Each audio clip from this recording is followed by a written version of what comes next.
Not just for blacks, not just for Christians, but for every American who cares about the steady expansion of human rights and human dignity in this country, a foundation stone for liberty and justice for all. That's what the church meant.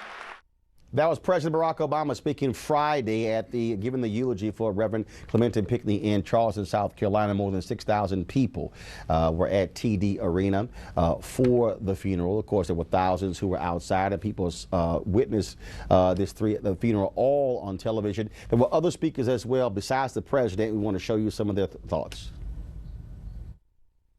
He took great care, even when it was time to name his children. We would talk, Jennifer Pinckney and I, and he said he wanted Eliana's name to be Eliana Yvette because it had a meaning, and he had a particular meaning. Milana's name, Milana Elise, because it had a particular meaning. He was a man of purpose, a man of conviction, a man of compassion. He was a man of God. And Cousin Clemente knew that freedom and certain rights came with a price, and you have to stand up for something. He even know that you may have to die, like Denmark Vesey, he so often said. Cousin Clemente knew that if he didn't stand up, others would fall.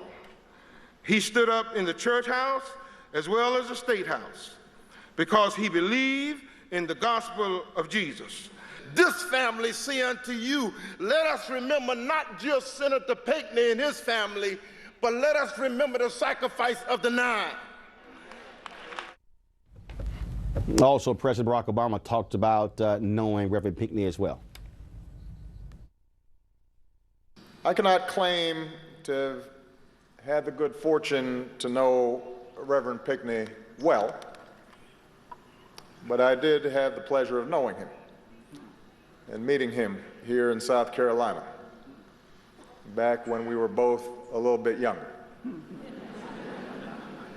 Back when I didn't have visible gray hair.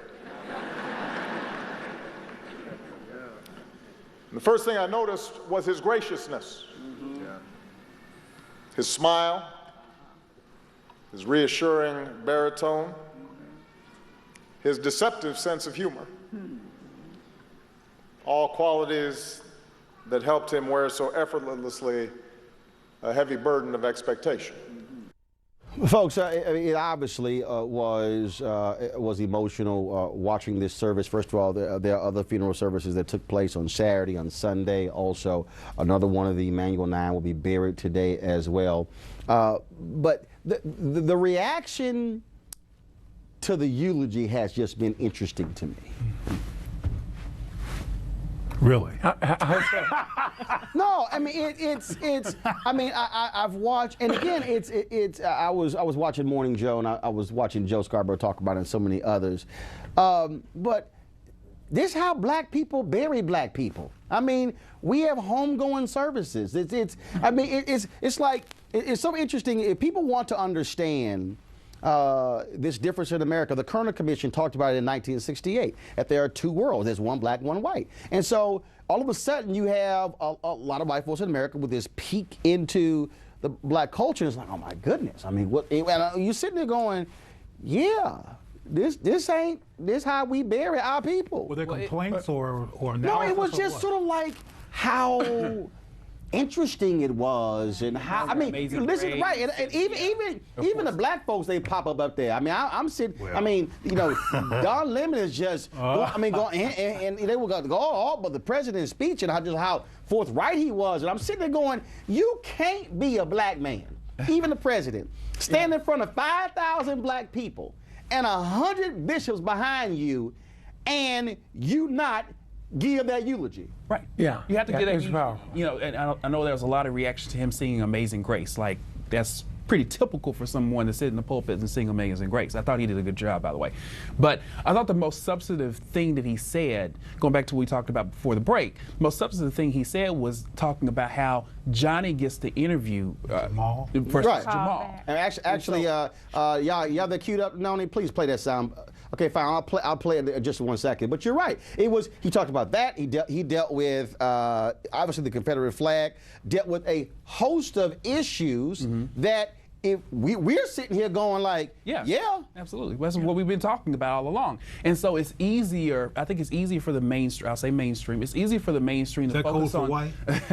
It's easy for the white. mainstream to talk about, oh, Amazing Grace. The rendition was so beautiful and wonderful, and this is how African Americans bury their dead. Versus, let's get to the substance of the matter and figure out how Johnny and Jamal get the same level of opportunity, which then goes back to charging people in their own backyards and saying, what are you doing? Well, Bishop, I got to ask you this here, because Cornel West made this point to Brian Stetler on CNN yesterday, and I think a lot of people really overlooked it. He said, when media focus so much on, oh my goodness, the forgiveness and things like that, he said what they are doing, and they don't even realize it, maybe some realize it, Cleo probably said they realize it. What they're doing, he said, what you're doing is you're putting whites back at the center of this conversation. Because and then that was even one woman who was she was on HuffPost Live with Mark Lamont Hill, where she said all of this focus on forgiveness, she called it cheap grace. Basically, she was mentioning Dietrich Bonhoeffer. He talked about when it comes to cheap grace, how we like, okay, Lord, forgive us, but then let's just keep doing the same thing. And so the points that we're making is, when you do that, you're really taking the focus off of the people who were killed, why they were killed, and it's on, oh my goodness, look at them forgiving. Well, I think they wanted to give a positive expression, to say something important in that time. I want to celebrate the forgiveness, but I agree with you, if it stops there, it's almost like all these guys died, and what are we going to do? I think it could be a point that healing could begin. So how do we start the conversation? You're the only person that's talking about how do we move forward after this. I think that discussion needs to permeate the media. I think this president was trying to do that by throwing out, these are things that are wrong that we need to fix. I saw on another network someone come up and basically say, I'm mad. Racism is not a part of the DNA of America, and it has to be in all these things. Why is it that way?